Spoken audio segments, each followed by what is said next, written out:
There's a particular kind of person who doesn't fit easily into the world as it's commonly organized, not because they reject it outright, but because something inside them operates on a different frequency. They feel things others seem to move past. They ask questions that don't lead to answers, but to more questions. And at some point, usually quietly, they turn inward, not as an escape, but because the external world stopped making sense in the way it once did. We call this spirituality. But that word carries so much baggage that it often obscures what's actually happening psychologically. Because what we're really talking about is a shift in how someone relates to meaning, to themselves, to suffering, and to the very structure of identity. And that shift changes everything.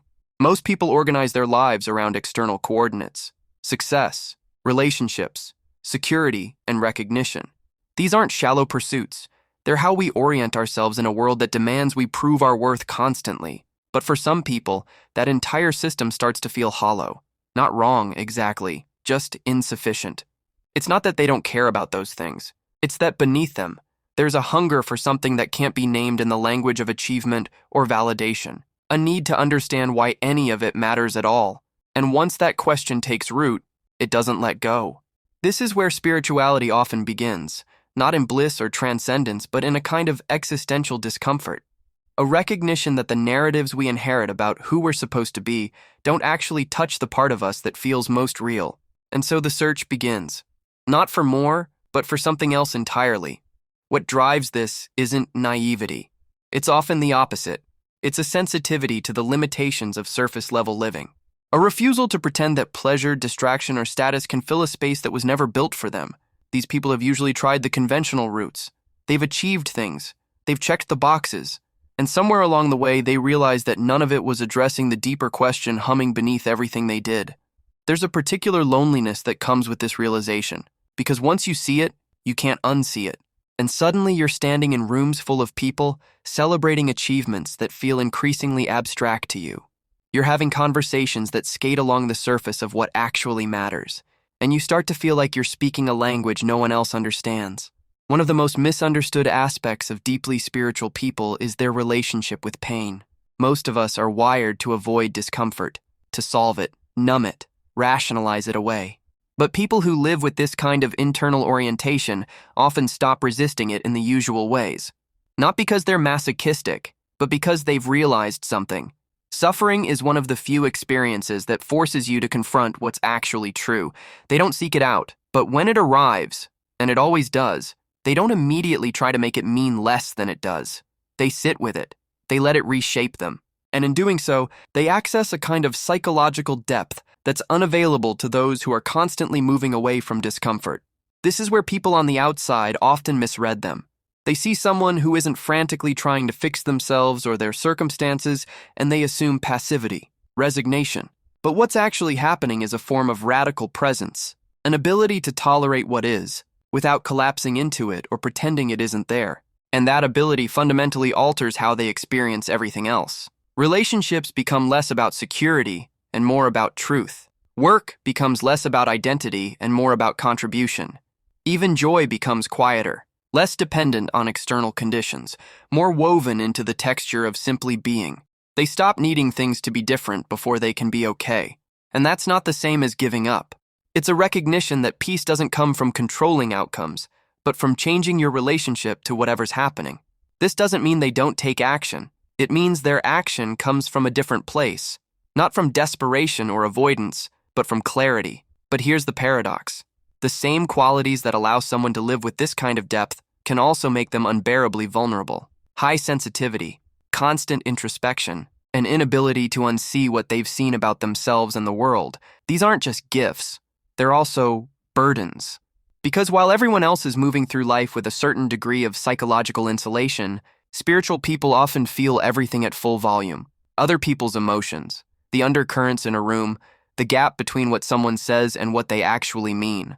And they absorb it, not because they're trying to, but because their system is wired that way.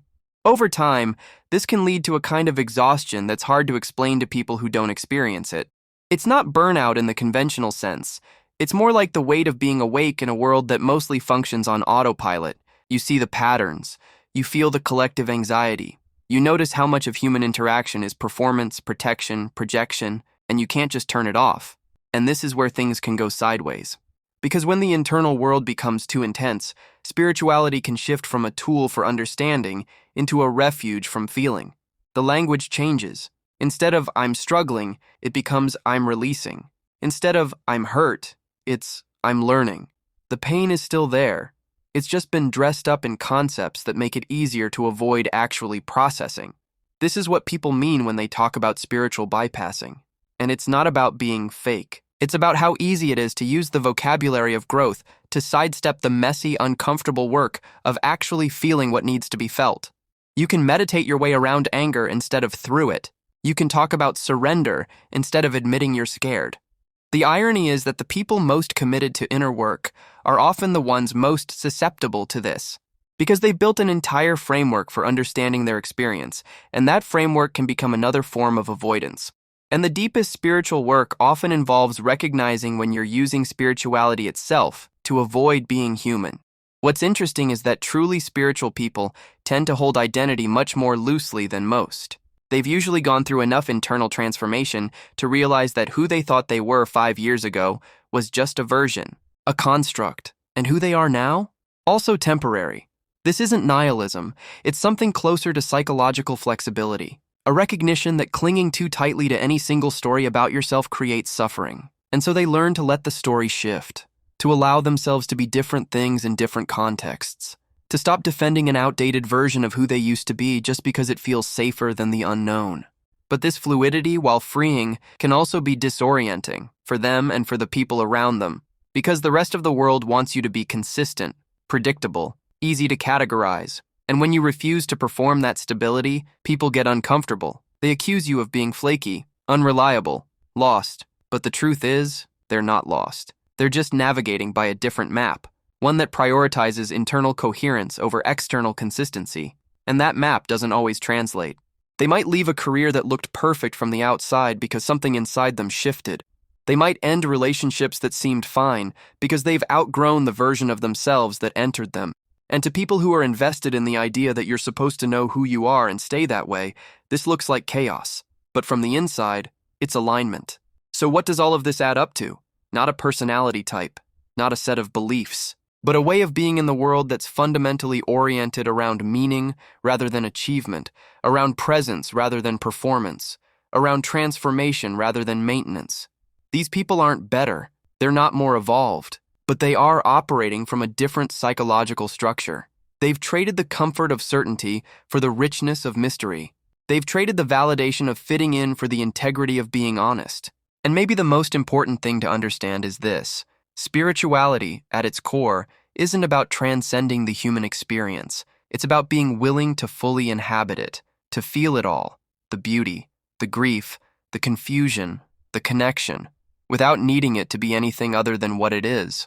That's not enlightenment, it's just honesty. And it's rare, because most of us spend our entire lives trying to avoid exactly what spiritual people have learned to move toward. The full weight of being alive, the uncertainty, the impermanence, the fact that nothing can be held on to forever, including yourself. If any of this resonated with you, you're probably part of this strange, sensitive group of people trying to make sense of a world that often feels too loud and too shallow at the same time. And if you are, I'd love to hear how you experience it. Not advice, not conclusions, just your truth. Drop a comment if you feel like it. Subscribe if you want more conversations like this, where we actually go beneath the surface. This is the kind of work we do here. Thanks for being here. See you next time.